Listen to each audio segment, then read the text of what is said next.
in the next 10 years, a third of the people in sub-Saharan Africa will be suffering from chronic hunger.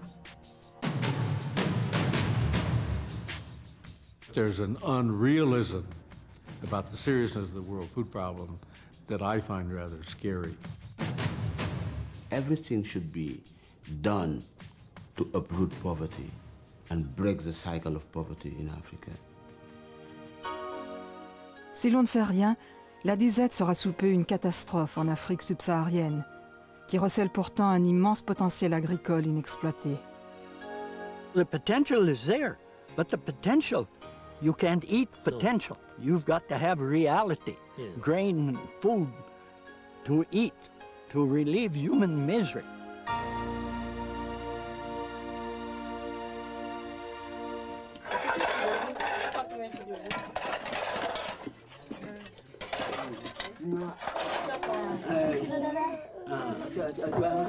La famille Grébel vit près de Bohimé au Bénin, en Afrique de l'Ouest. Avec 3 adultes et 7 enfants à nourrir, sur un demi-hectare de terrain, ils arrivent tout juste à survivre, comme des dizaines de millions d'autres familles en Afrique subsaharienne. In a bad year, this family will, without any doubt, starve. Left alone, they cannot make it. This is not an exceptional family. In sub-Saharan Africa, more than 60% live below the level of poverty. I don't know if the word catastrophe really describes it properly. The future of African children is really bleak. Now, I imagine a pregnant woman, chronically hungry, therefore the baby growing up chronically hungry, being born and never being able to have a full meal. The African population for the last 3 decades has been growing at more than 3% on the average. Food production has been growing at 2%. So we are losing ground per capita every year. And for that reason, I think it's very urgent that Africa gives #1 priority to developing its agriculture, to approach self-sufficiency in the basic cereals.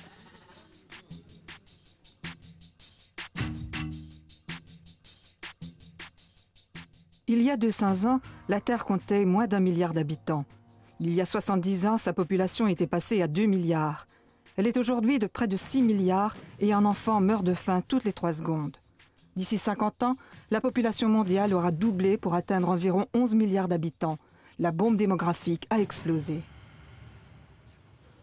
This is starvation yield, and that's what we've got too much of in the world.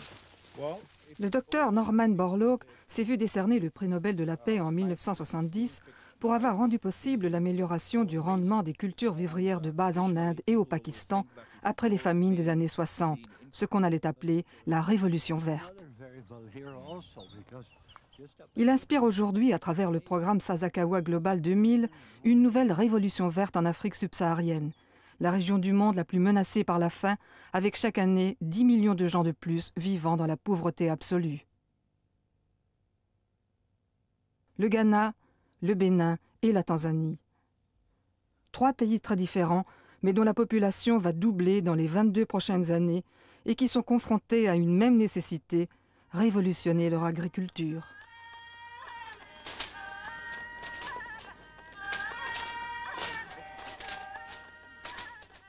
The traditional agriculture is based on slash and burn. That means the farmer has to cut down the vegetation, burn the vegetation, and then plant his seed.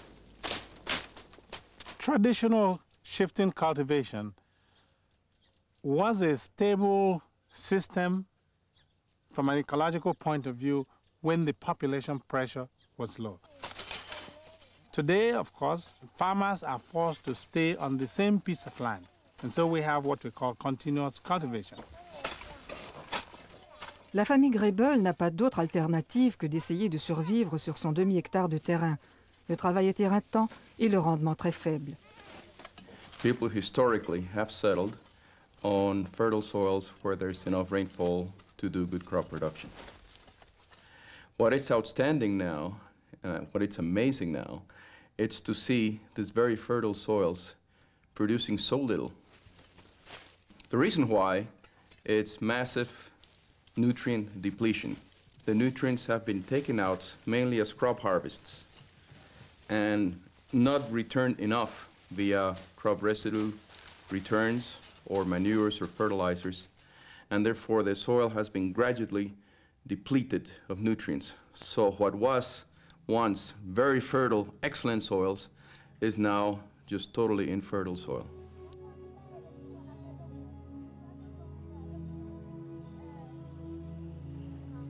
Now, with increase in population pressure, farmers are moving to the marginal lands, the lands on the hill slopes, lands that they had traditionally not touched and tampered with. As they cut down the trees on these hill slopes, erosion now becomes a menace. The land becomes heavily eroded and degraded, and it is absolutely impossible to grow any trees on such lands. Dans certaines régions, le bétail contribue dans une large mesure à l'érosion du sol. L'agriculture gagnant sans cesse du terrain, il y a de moins en moins d'espace pour des éleveurs comme ces pasteurs barbègues en Tanzanie. Les pâturages sont saturés de bétail. Le passage des troupeaux érode le terrain et dépouille le sol de sa végétation. Les effets conjugués de l'élevage et des cultures ont été désastreux dans cette région de Tanzanie. Cet étonnant ravin s'est formé en à peine 4 ans sous l'action des pluies torrentielles qui se sont abattues sur le sol nu. There's one simple rule on controlling soil erosion. Keep a vegetative cover on top of that soil at all times. When the fertility of the soil goes down, your crops are so weak that there's nothing much growing in the field, so you have bare spots and you have erosion.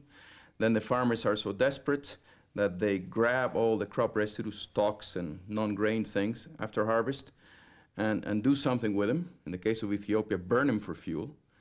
So the soil is even more bare.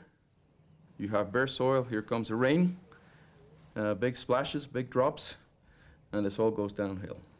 And the part of the soil that gets eroded is the topsoil, the best part.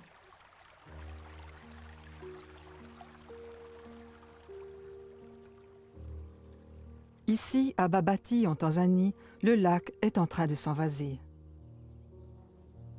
C'est une catastrophe écologique qui s'étend sur de vastes superficies avec des conséquences de plus en plus tragiques.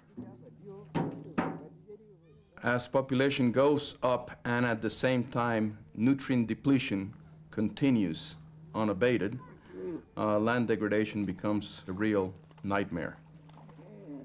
And it gets to the point that people are leaving the land, that people are fighting for each other's neighbors' land. And let me say that a lot of the catastrophes in Rwanda and Burundi have this nutrient depletion, fertility depletion as one of the underlying causes of it. Agriculture has to hold the line to produce the food that is needed for a rapidly growing world population. But at the same time, that line cannot be held indefinitely.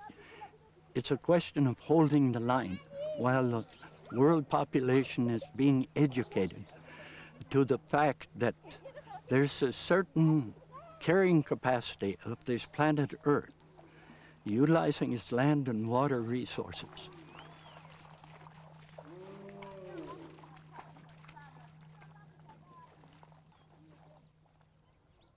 Le territoire de Babati, dans la région d'Arusha, en Tanzanie.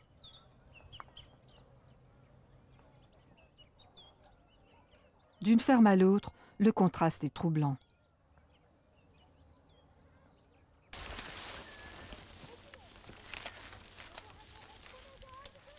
D'un côté de la colline, la famille Kodi fait sa récolte de sorgho rouge. Comme la famille Grebel, elle emploie des méthodes traditionnelles à faible rendement.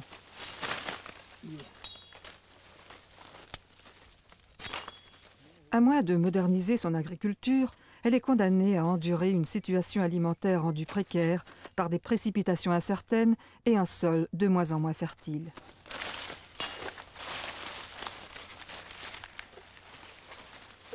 You feel at a loss to understand why the resources cannot be more fully exploited in order to improve their lives. It's a sad situation because, in a sense, they are locked into some kind of spiral of increasing poverty. Without making some investments in the farm, it's difficult to imagine how they can break out of this vicious cycle of poverty, because you begin to reverse that process when you get additional income.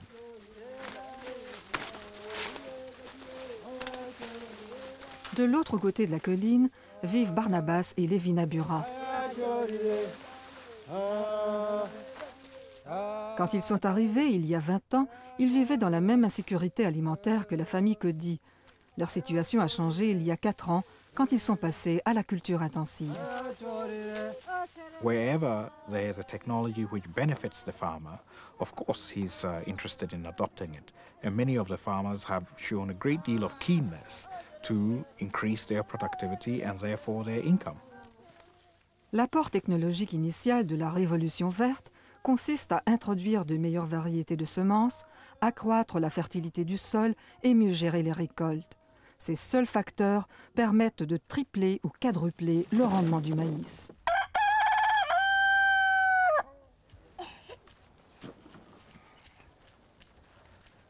La famille Cody cultive aussi du maïs. Et cette année, la récolte a été bonne car il a suffisamment plu. Mais contrairement à leurs voisins, ils n'ont pas investi dans de l'engrais ou des semences de meilleure qualité. Et leur rendement reste très inférieur à celui des Bura. La principale raison de cet état de fait est que, comme la plupart des agriculteurs africains, la famille Cody n'a aucun contact avec le service de vulgarisation, des équipes chargées d'introduire les nouvelles technologies auprès des agriculteurs. Elle n'a ainsi accès ni aux connaissances, ni aux financements nécessaires pour améliorer son agriculture.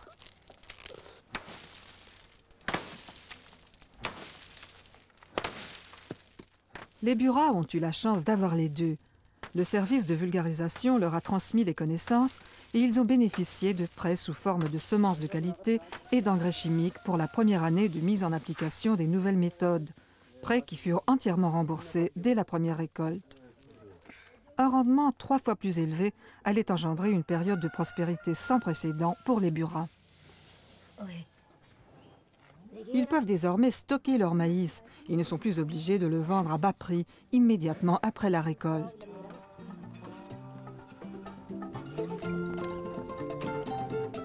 Ils ont acheté des bœufs pour le labour et les louent aux exploitations voisines, générant ainsi des revenus supplémentaires. Ils ont aussi de quoi envoyer leurs enfants à l'école pour mieux les préparer à leur vie future. Plus de revenus signifie plus de nourriture de qualité avec tous les avantages que cela représente pour la santé. Un modèle riche d'enseignements pour les fermes voisines.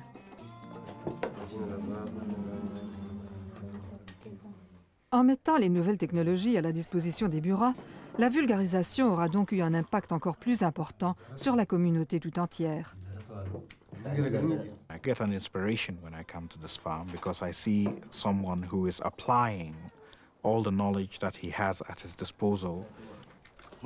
In the long term, we see farmers such as Barnabas Bura as the future of African agriculture because they represent a transition from small-scale to emergent commercial-scale farmers who are going to underpin the level of production at a level which will meet the food demands of the future. Une belle réussite, mais qui n'aurait jamais été possible sans l'amélioration de la fertilité du sol. Leur bétail fournit aux Bura un précieux engrais naturel. Mais ce sont des tonnes d'engrais naturels qu'il leur faudrait pour rétablir la fertilité du sol. Et les Bura sont loin du compte. Ils ont donc aussi recours à l'engrais chimique. A plant needs 17 essential nutrients, of which 2 are the most important and critical, nitrogen and phosphorus. They need nitrogen to form protein and phosphorus for general livelihood. They are essential nutrients. Without them, no organisms, plants or animals or humans could live. L'azote est l'élément nutritif le plus indispensable pour un rendement élevé. Y a-t-il des solutions autres que l'engrais chimique? Bonjour. Bonjour. Ça va bien? Ça va bien. En forme? Oui. Le docteur Marcel Galiba est un agronome plaidant en faveur de l'engrais vert, des arbres, des plantes qui, comme ces pois mascates, sont capables d'absorber l'azote de l'air. It's a forgotten story. There were more than 2 million hectares of velvet bean in the United States. It only with the advent of cheap mineral fertilizer in the 40s that mucuna disappeared from the United States. Personally, I hope one day in Africa we can talk about a green manure revolution. Mais même un enthousiaste comme le docteur Galiba n'envisage l'engrais vert qu'en complément de l'engrais chimique. Dans l'immédiat, l'engrais vert ne peut combler qu'une faible proportion de l'énorme déficit en azote dont souffre l'Afrique. Même si l'engrais vert est efficace à long terme, il demeure essentiel de recourir à l'engrais chimique tant que la population croît à un rythme élevé. Mais cela ne pose-t-il pas un problème? When people ask whether all you're interested in is using chemical, let me tell you what the plant root says. The plant root says, I don't give a hoot whether this nitrate ion, which I'm going to eat, comes from a fertilizer bag or from the decomposition of organic matter. It doesn't make any difference to the plant.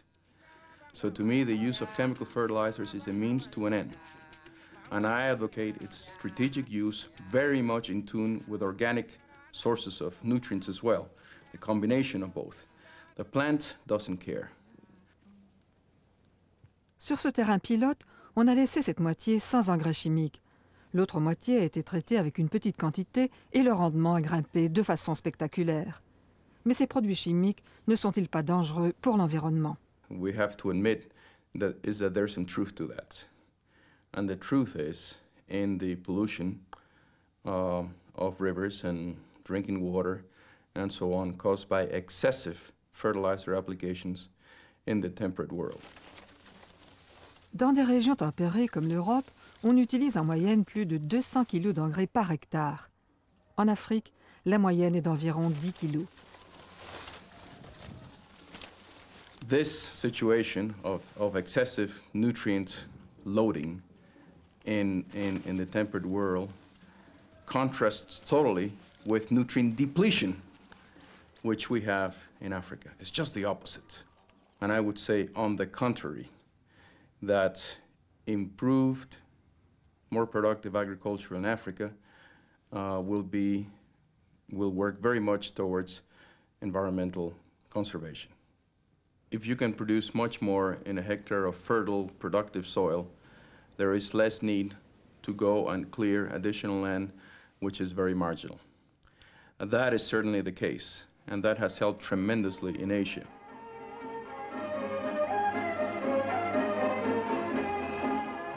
La crise alimentaire qu'a connue la Chine il y a quelques années a montré l'importance de l'intensification de l'agriculture, non seulement pour protéger l'environnement, mais plus encore pour nourrir la population. Vers la fin des années 50, la Chine s'est retrouvée à court de nourriture. Derrière les images d'abondance des reportages télévisés de l'époque se cachait une réalité très différente. Plusieurs millions de personnes, sans doute près de 30 millions, périrent dans ce qui allait devenir la plus grande famine de l'histoire de l'humanité. Malgré la propagande, le gouvernement savait que la Chine était dans une phase d'explosion démographique, que son agriculture avait été cruellement négligée et que la sauvegarde de la fertilité du sol était devenue une question de vie ou de mort pour des millions de gens. La Chine a exploité davantage de sources de matière organique que tout autre pays du monde, mais sans que cela soit suffisant. Depuis la famine, elle a pris un certain nombre de décisions importantes pour construire des usines de production d'engrais. They made the largest investment in chemical fertilizer of any country in the history of the world.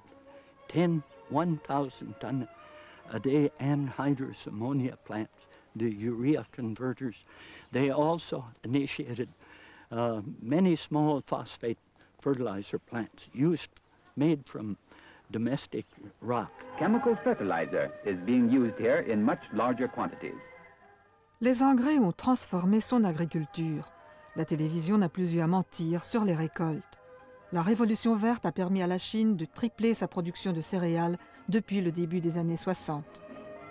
Had they tried to produce that amount of cereal grain with the technology of 1960, without the chemical fertilizer, they would had to have cultivated an additional 200 million hectares of land of the same quality. They didn't have it. L'investissement réalisé par la Chine dans ses usines de production d'engrais fut gigantesque. Sans ces engrais, elle aurait connu d'autres famines. Contrairement à la Chine, l'Afrique n'a pas les moyens d'investir de telles sommes dans la production d'engrais azotés. Il faut donc l'importer.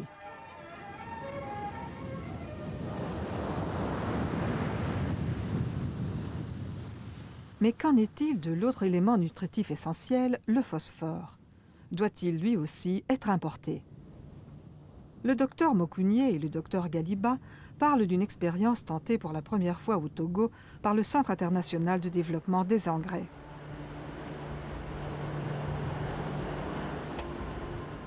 Togo mines and exports about 3 million tons of phosphate rock, which is used by the developed countries to manufacture phosphate fertilizers. But Togo's soils are devoid of phosphate.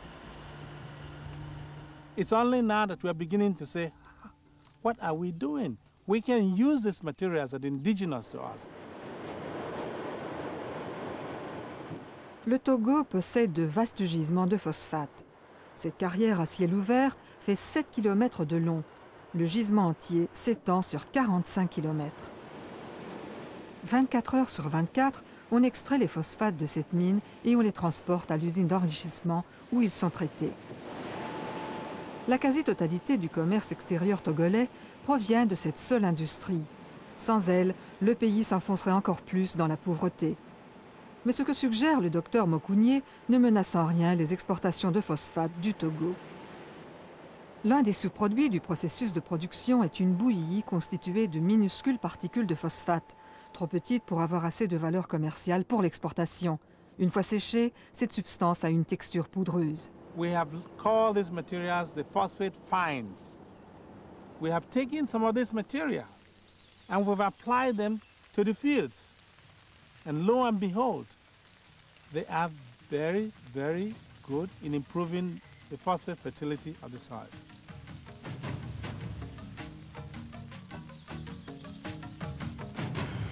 In effect, this is really a win-win situation. The material that ought to be thrown away can be brought and applied to the farmlands. L'Afrique subsaharienne possède d'importants gisements de roches phosphorées, mais il faudrait plus d'une dizaine d'années avant de pouvoir les exploiter.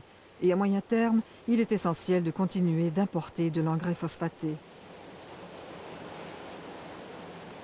À l'heure actuelle, la poudre de phosphate est rejetée dans la mer.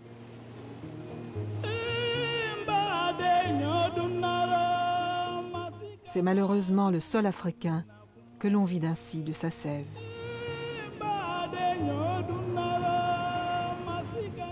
Ce sont les algues se nourrissant des phosphates déversés dans la mer qui lui donnent cette coloration verte. There is a Chinese saying, we have not inherited this land from our grandparents. Rather, we have borrowed the land from our children.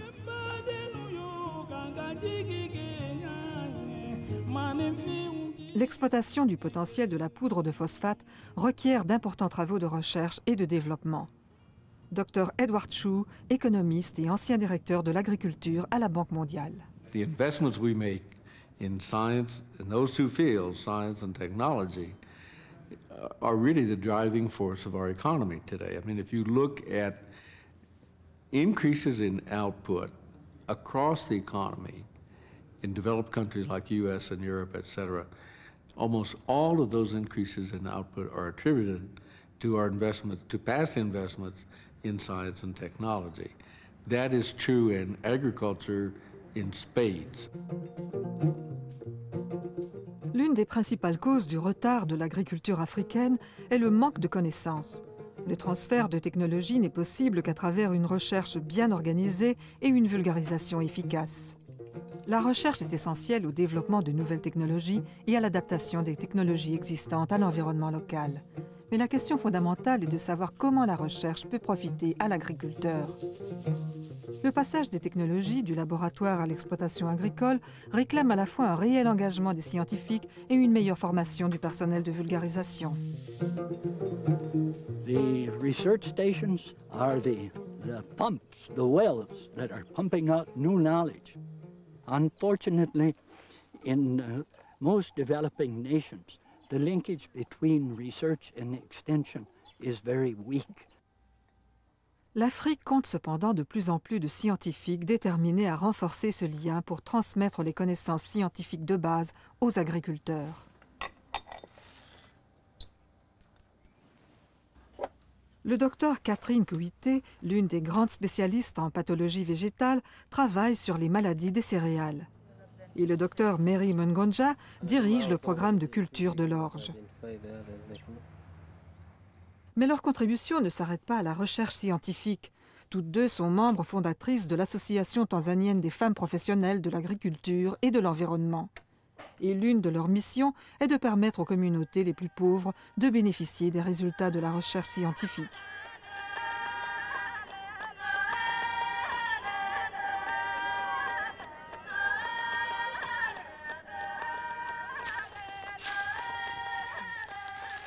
Dans le village tanzanien de Bangalala, John et Edna Munzava ramassent les derniers épis dans leur champ de maïs.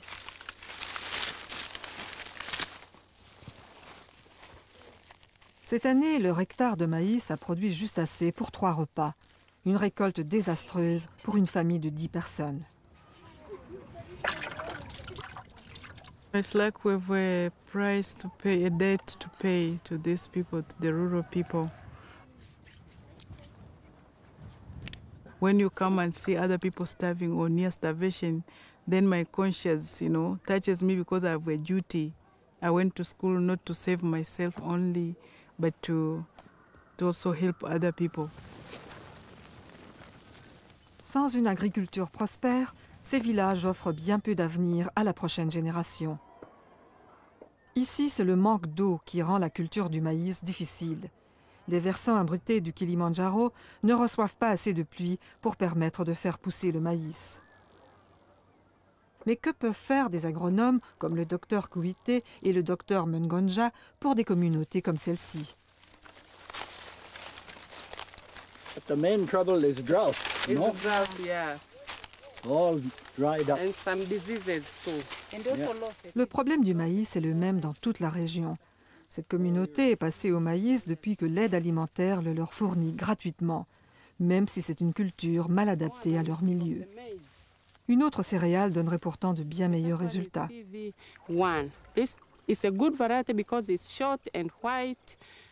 Le sorgho nourrit des dizaines de millions de personnes en Afrique. Le fait qu'il supporte bien mieux la sécheresse que le maïs pourrait améliorer sensiblement la sécurité alimentaire dans la région. Mais cette communauté est désormais habituée à manger du maïs et les agronomes doivent unir leurs efforts à ceux des vulgarisateurs pour convaincre les agriculteurs de passer au sorgho. C'est aux femmes qu'on a décidé de communiquer le message. Most times, if there is a meeting, the men will go and the women will be left behind farming. And then if they are introducing a new agricultural technology, the men gets it, but they don't practice it, and they will not come to teach the wives. So what you end up is that the technology has never been adopted. There have been a lot of projects which have failed because they are just touching one person. Our idea really is not only to touch the women only. We have to go to the men because we have to value the family as such, as it is, as a unit, and recognize each individual as important, as having an important role to play in agriculture or in community development. In African culture, it's the women who are responsible for food preparation. So we thought that the best way is, first of all, to introduce that technology to the women farmers and invite the men to come and eat the food. Then we could come back and introduce the technology on the growing of the sorghum crop. Sorghum. We make it like it looks like rice. Hello. Hello, how are you? Good. Morning. Yeah, you are most welcome to our sorghum processing and utilization demonstration. Yes. In view of the frequent drought that hit the Same district. Frédéric Soumaye, à l'époque ministre tanzanien de l'Agriculture et aujourd'hui Premier ministre, a invité le docteur Borlaug à assister à la préparation de plats de sorgho et à discuter des effets de la pauvreté dans les régions rurales. One of the sorghum dishes, this we call pilau. To improve the quality in the rural areas, we must improve the farmers and the farming conditions so that you have more production. But otherwise, if we don't tackle this problem, we are lost. To make some type of donut, you can taste certainly for sure. So what we have had the privilege of seeing and in a small, modest way participating with in your extension service on the basic food crops the last 8 years indicates that you can double, triple, and quadruple the yield. And we have seen similar things in 6 other sub-Saharan countries. So the potential is there, but the potential, you can't eat potential. No. You've got to have reality, grain and food to eat, to relieve human misery. Otherwise, we will have worse and worse chaos.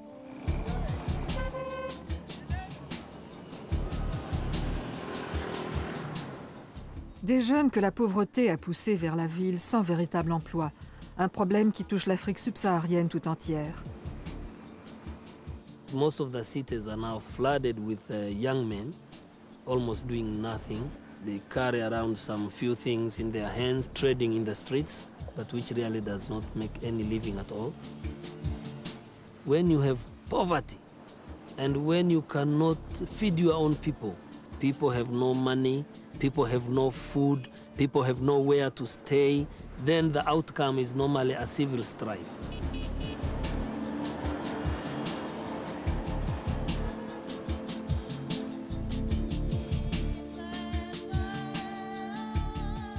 Il ne faut pas sous-estimer l'importance de l'économie dans l'agriculture, qui a besoin d'un climat économique sain afin d'accroître la production alimentaire. Mais la plupart des nations subsahariennes se sont enfoncées dans la crise au cours de ces dernières décennies et se retrouvent aujourd'hui confrontées à d'énormes dettes extérieures. La dette extérieure du Ghana s'élève à plus de 4 milliards de dollars, soit 2/3 de son produit national brut. Celle de la Tanzanie approche les 7 milliards de dollars, 3 fois son produit national brut. Ces 10 dernières années, la Banque mondiale et le FMI ont répondu à la crise en spécifiant que les nouveaux prêts devaient être consacrés à la restructuration économique.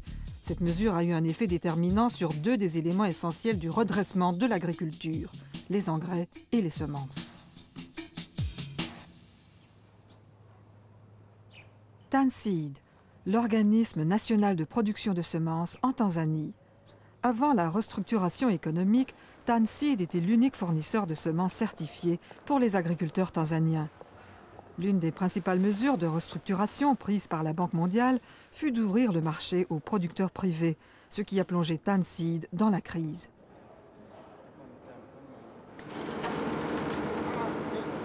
Cargill Seeds, une société implantée en Tanzanie depuis maintenant 5 ans, est aujourd'hui en pleine expansion. Le contraste est frappant entre Cargill et TanSeed.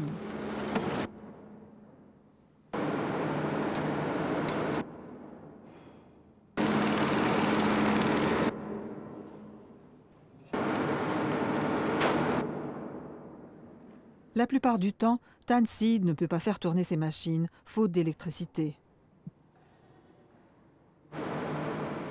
Cargill possède ses propres générateurs. La société Cargill vient d'un climat industriel très différent. Elle fait partie d'une grande multinationale qui domine le marché de la semence dans le monde. Son directeur en Tanzanie est Roger Banfield. My marketing strategy is principally to have seed available to every farmer within half a day's walk, a day after there's a planting rain. That's my ideal. To expand the seed business in Tanzania, we need to improve the perception that improved seed in a bag, rather than seed from the back of your house, is the seed that is going to raise your yields and improve your lifestyle generally. It's going to give you a cash return if you sell the surplus. Cargill n'est pas la seule société internationale de production de semences implantée en Tanzanie. La concurrence est de plus en plus forte.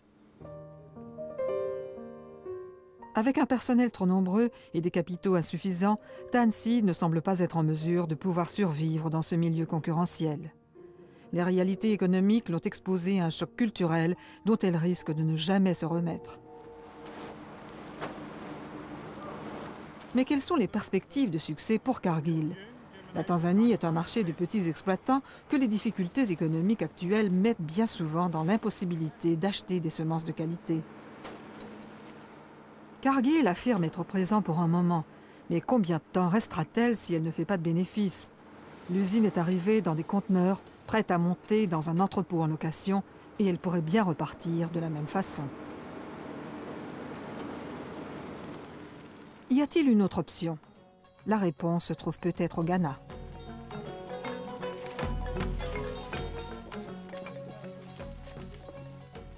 I'm excited at this year's harvest. And with all my workers around me, my mother is right here. This is my daughter, and I have a very faithful supervisor there, Anthony Jahini. Get up and let them see you. Gloria Dua fait partie des nouveaux cultivateurs ghanéens. Depuis la privatisation, le Ghana encourage activement ses petits producteurs, qui pourraient devenir une solution plus viable pour l'Afrique. 90% of my very faithful workers are women. We have women who come to apply. Women, come for yourselves, the women. The women do the fertilizer application. The women do the harvesting, they do the picking, they are going to do the shelling, and they are going to do the seed treatment. Le Ghana a pris conscience de l'importance stratégique d'une industrie de la semence bien portante. L'inspection des semences veille non seulement au respect des normes, mais encourage également la production de semences de qualité. We are doing crop selection. Very good. I can see that, La sélection des épis, consistant à écarter les épis non conformes pour assurer une qualité uniforme du produit final, n'est qu'une des nombreuses procédures imposées par l'inspection des semences du Ghana. Farming is a business. And therefore, if you want to stay in farming, good quality seed is good business. And therefore, you must understand it that way. That you can't provide a shortage material and get away with it. La plupart des agriculteurs n'utilisent pas encore les semences certifiées et se contentent de garder une partie de la récolte pour les semis de l'année suivante. En apportant leur soutien à des producteurs comme Gloria Dua, Lance Delimini et ses inspecteurs veulent s'assurer que les agriculteurs peuvent bénéficier des meilleurs rendements qu'on peut attendre des nouvelles variétés. Les semences ont une importance déterminante dans le développement d'une agriculture plus intensive. Elles ont toujours été au cœur de la révolution verte, où que ce soit dans le monde. La recherche se concentre aujourd'hui sur la mise au point de variétés plus résistantes à la sécheresse, aux insectes et aux maladies. Pour aller de l'avant, l'industrie de la semence a besoin de pionnières telles que Gloria Dua. Mais pendant les mauvaises années, le dynamisme et l'énergie qu'elle dispense ne suffisent malheureusement pas toujours à voir ses efforts récompensés. Last year we had bad rainfall. 2 years ago, erratic rainfall. This year we have too much rainfall. And the inputs are so high, astronomically high. Now the prices of the produce is very low, comparatively very low, because at harvest you have plenty of it. There's no storage in, good storage facility. Generally, as a country, we don't have. So the prices at harvest is very low, and mainly, most of the time, the farmer is not able to break even. Pourquoi le prix des apports, et en particulier des engrais, est-il si élevé? Le plan de restructuration économique de la Banque mondiale et du FMI a entraîné une forte hausse du prix des engrais du fait de l'arrêt des subventions et des dévaluations monétaires. L'industrie de l'engrais a été elle aussi privatisée, mais jusqu'ici sans les résultats escomptés. Au Ghana, par exemple, 4 sociétés se sont disputées le marché, mais 3 d'entre elles ont rapidement disparu.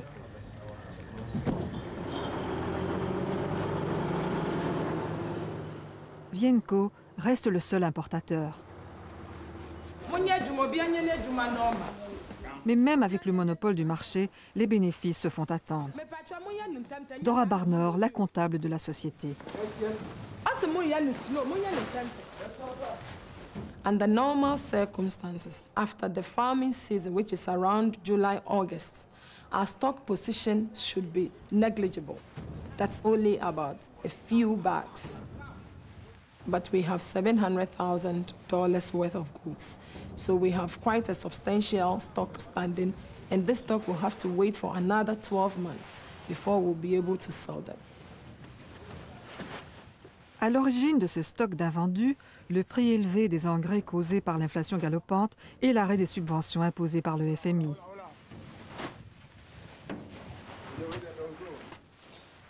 Structural adjustment seems to be unfriendly to agriculture.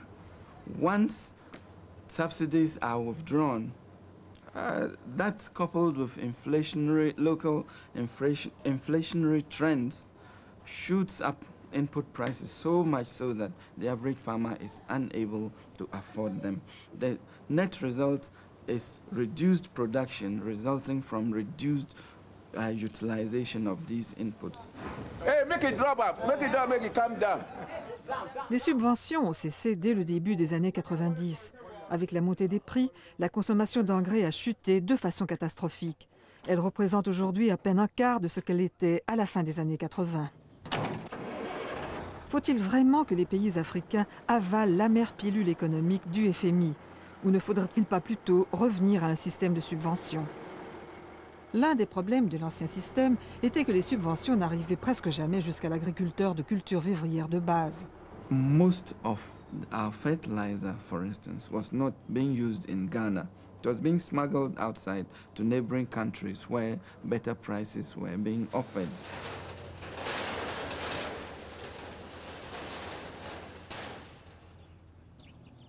Subsidy removal has been controversial, but I believe that it is necessary because whereas the developed economies can afford to subsidize agricultural production, if sub-Saharan African countries want to do so or want to continue to do so, it would mean borrowing to finance the subsidies.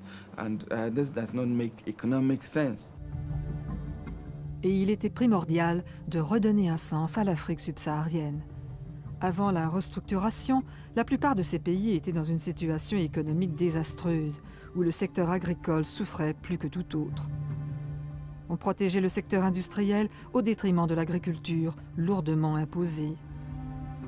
En surévaluant largement les monnaies, on interdisait les exportations agricoles. On était allé jusqu'à abandonner les principes de base d'une bonne gestion économique. These countries were enormously distorted. They were really enormously distorted. And you can't really expect a miracle when you go through a structural adjustment program. You can't expect it to get straightened out very quickly. Mais les engrais restent chers.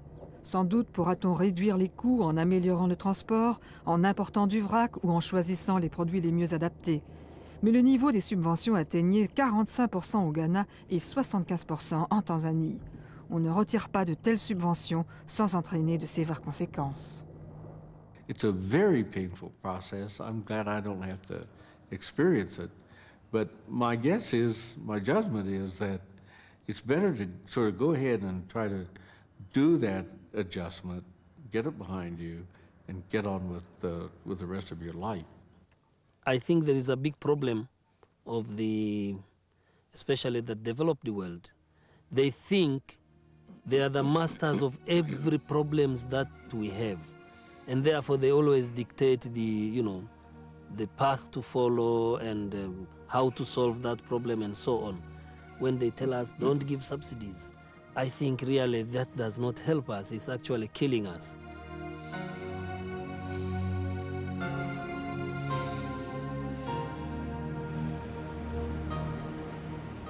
Pourquoi le développement de l'Afrique a-t-il été si lent durant ces dernières décennies?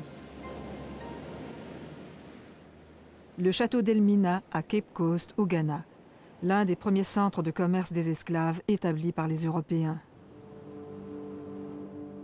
Un sinistre rappel de l'histoire du colonialisme et de l'esclavage en Afrique.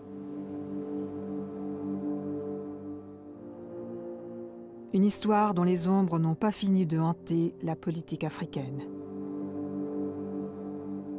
Certain things take a long time to die. When the colonialists left, they didn't really leave. They kept lingering around in one form or another. In some cases, it was just independence on a piece of paper. Some of the leaders who were left behind by the colonial powers were actually puppets of those colonial powers. And for a long time, we really, as Africans, have suffered with that type of leadership. People are talking about a great political failure in Africa. If we look at all those structural adjustment programs, they are a vivid sign of failure at the political level.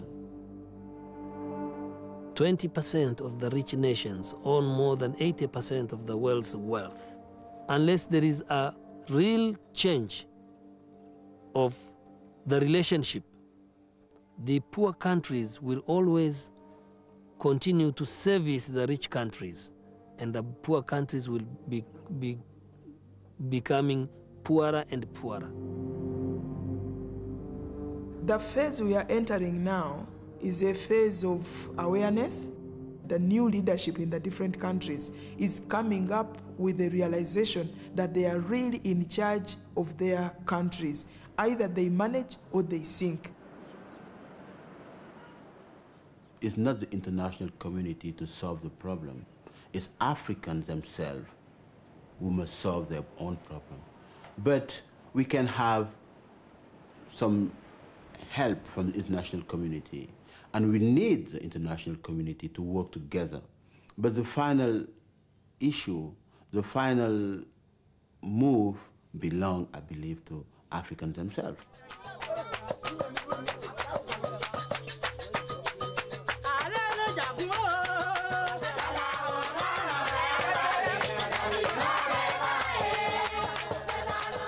Les changements positifs entrepris aujourd'hui en Afrique sont tributaires de l'action à la base.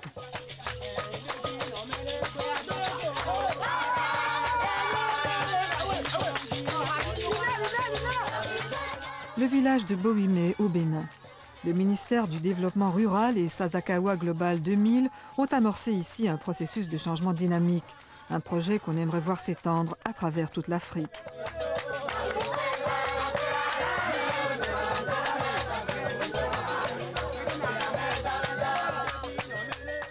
La grande nouveauté est que les agriculteurs placent leurs ressources dans une caisse d'épargne et de prêts.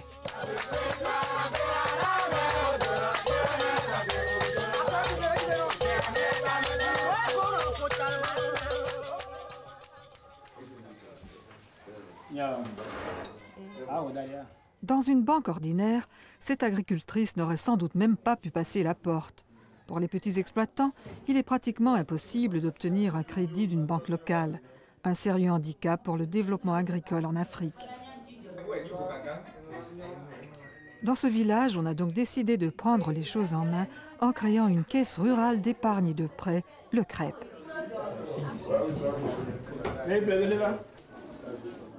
Avant de pouvoir emprunter de l'argent au CREP, ses membres doivent épargner. L'un des grands avantages du CREP est qu'il offre des taux plus intéressants que les banques sur l'épargne comme sur les prêts. Le docteur Marcel Galiba et son équipe assistent à l'Assemblée générale annuelle du CREP.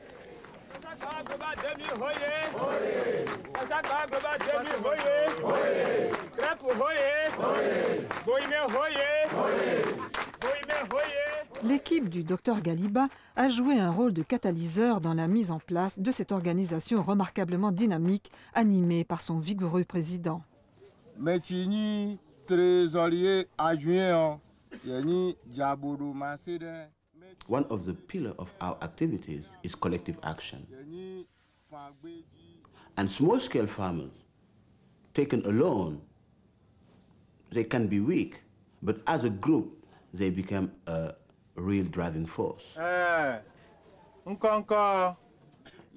En seulement 4 ans, le crêpe de Bohumé a épargné plus de $100 000.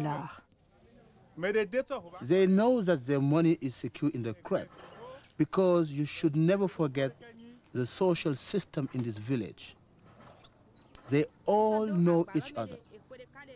Nobody can run away because you have your family honor, pride, and dignity. And the beauty of it, you know, they've been giving loan for 2 years now, and the recovery rate is 100%.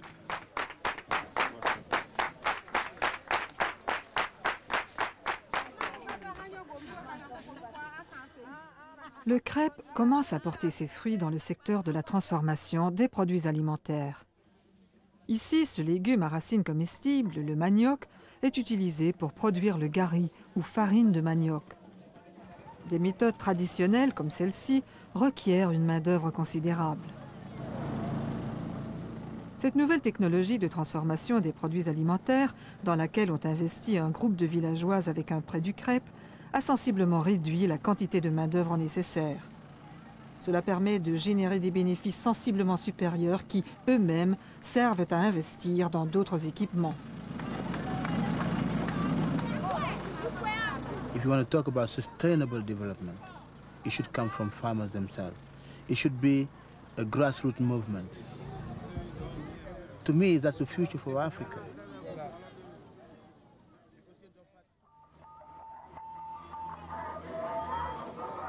Les femmes de Bohumé emportent leur gari au marché d'Azevé, à 20 km de marche.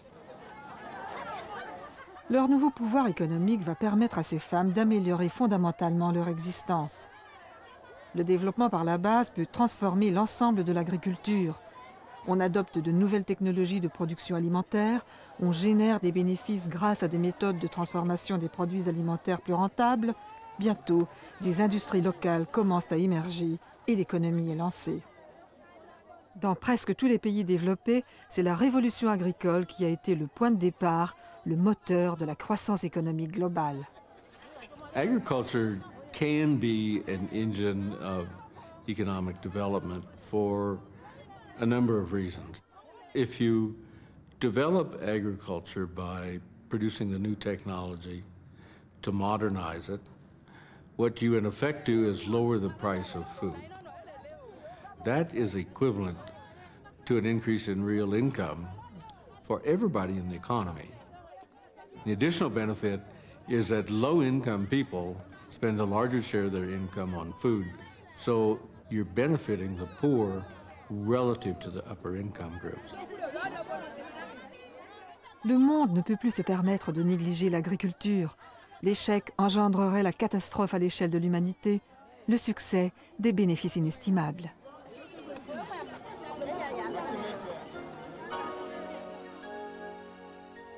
À moins d'1 kilomètre du village de Bohumé, la famille Grebel se bat pour survivre avec une agriculture mal adaptée. Le monde politique voit-il assez loin pour faire en sorte que des millions de gens comme eux à travers l'Afrique subsaharienne puissent concrétiser l'immense potentiel qu'elle recèle.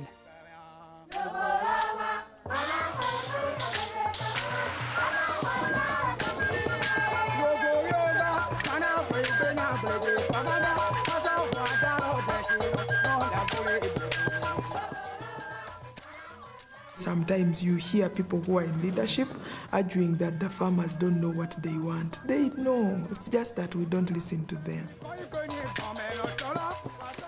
The competition between agriculture and other sectors for the limited resources of sub-Saharan African countries should be looked at one more time to place agriculture over and above everything else. The governments of each country have to define their priorities. They have to state that improving soil fertility is very, very critical. The soils can be brought back to the original level of fertility with adequate technologies and sensible policies. And if that's the case, we're going to see a very different Africa. Agriculture should be the engine of growth, and the foundation of that agriculture should be small-scale farmers. I think it's very urgent that Africa gives #1 priority to developing its agriculture to approach self-sufficiency in the basic cereals.